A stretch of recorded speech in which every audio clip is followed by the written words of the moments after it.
Hello friends, and if we are not friends, then we absolutely should be. This is a series that I started back in October of 2019. I want to say that video was called The Dress Down Paranormal Activity. It's more or less just a time where I sit in front of the camera and just talk about a subject with no written script or anything like that. I have since changed the name to the Coffee Chronicles, and that more or less is just because I wanted it to seem more like just us hanging down. Today's topic is Valentine's Day and anything revolving that, so the history, the consumerism of the holiday, and the obligation to celebrate it. And so if that's something you're interested in, then just keep watching. And for anyone who's wondering, this is just a cup of hot chocolate with half of a shot of espresso in it and a full melted Reese's peanut butter cup. In my professional barista opinion, I don't quite know if that can be considered a latte or not, but let me know what you think. Proceed in this video is just going by the title, so just going from history to consumerism to obligation. And so starting off, we're going to go with the history, and I'm going to go far back, way before it was even Valentine's Day, and that is when it was celebrated as Lupercalia, the Roman pagan holiday. So Lupercalia was celebrated for around 1200 years, and the whole premise behind the holiday was more or less it was about fertility versus love. And, per the Romans, it was actually a pretty gruesome holiday. It was riddled with animal sacrifice, women being whipped, and just casual sex in random places. And then a pope came along and basically said, hey, this is unchristian, nobody's allowed to celebrate it anymore, as Christians do. And he decided that it would be further known as a holiday to honor Saint Valentine, and it would be more love-centric and courting and, things of that sort versus sex specifically. To kind of talk about the history of the consumerism of the thing is, this wasn't even really a big deal at that time, is people had what they had on their backs and maybe a couple belongings, but people didn't, consumerism wasn't a household held idea at that time. It wasn't until the tail end of the 19th century and going on through the 20th century that the actual consumerism of the holiday began.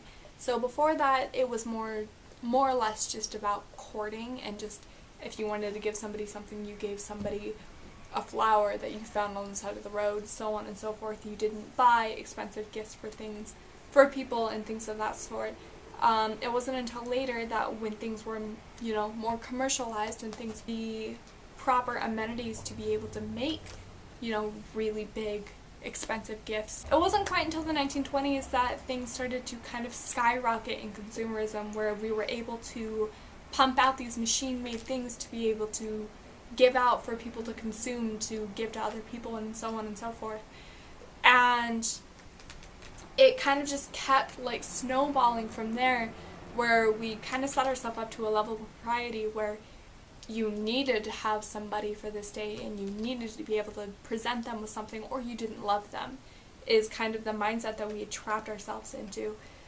And it wasn't until kind of the tail end of the 20th century going on through now in the 21st century where we've kind of started to stray away from even that, to where we're trying at least to rewire our brains to not feel like there's an absolute obligation to have somebody on this day, which is absolutely fantastic. Because the truth of the matter is you don't need to have somebody on this day. And I know that is coming from somebody who is married and who has somebody, and if you want to completely disregard everything that I've just said, feel free to do it. That's okay. But more or less the entire moral of the story is that the holiday and the day itself has shifted so dramatically that just do whatever you feel like you want to do for you. Personally, I love love. That doesn't necessarily have to mean romantic love. It can mean that I love my dogs, or I go see my mom, or I go, see my grandmas and stuff like that. It's just love. And I think that the kind of consumerism that we've been buying into recently in the past, 60 or so years has been so ridiculous. The thing is you don't even really need to know the person that you're giving things to now. There's an overwhelming amount of stuffed animals that just say Happy Valentine's Day on them. You don't even need to know anything about the person if you're going to give them something. And that, I think, is probably the saddest part, because it's really just the holiday plastered onto a stuffed animal, and you just hand it to somebody and expect them to be incredibly grateful for it. If you are gonna buy into the consumerism of the holiday, which is fine, that is perfectly fine. If you want to give someone something, do it. I got myself something, I got my husband something, and I got a bunch of other people stuff too. But they're things that I know for a fact that they will absolutely adore. One of my examples is that for Valentine's Day, I want to say 2 years ago, I'd mentioned to my grandma that I was sick and I ran out of honey for my tea, and she got me local honey and honeycomb from, it wasn't the farmer's market, but it was from somewhere, and I gotta say that was probably one of my favorite gifts that I've ever received, and it was as simple as honey. And I feel like the kind of consumerism that people have been making other people buy into recently has just been so impersonal and impractical. They're little things that you're never ever going to use. You're going to give somebody a stuffed animal that says Happy Valentine's Day that they can put on their bed one day a year, and that's that. Or you're going to give them chocolate, which that's a whole nother cultural history thing that I'm not going to get into right now. And it's always those crappy box of chocolates that nobody actually likes. And it's just, I feel like the rewiring of the holiday that's been happening in recent years has been so incredibly necessary, but the thought of consuming things is still at the forefront no matter what. And so I think that just practicing your own level of, propriety and your own level of thought is incredibly important. And so speaking of, let me tell you about what I'm going to do for Valentine's Day, because I'm super excited about it, and I want to know your guys' plans too. I know I just sat here for the past however long this video is going to be and just talked to you about how much I despise the consumerism of the holiday, but I do actually genuinely enjoy the day.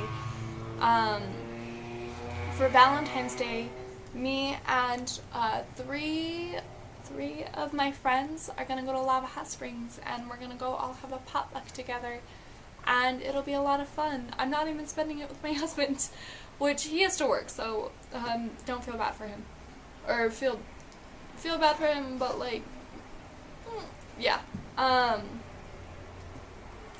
But it'll be, hey baby, it'll be fun. And so whatever you're doing this Valentine's Day, whether you have a significant other, or you have a dog that you're, gonna spoil that day, or you're just with you and you decide to take a hot bath or watch a movie or anything of the sort, I hope that it is indeed a fantastic one, and I hope that you have a good rest of your week. And I do know that this is a little bit of a preemptive video. I do know that Valentine's Day is not until the end of this week, but I do have a Valentine's Day book tag going up on that day, so you guys won't be completely barren. Ugh. Anyways, I hope that you guys have a good rest of your night, and I hope you enjoyed this little rant. If you guys have anything else to say, feel free to comment down in the comments. I do indeed reply to them, and I do indeed love making new friends.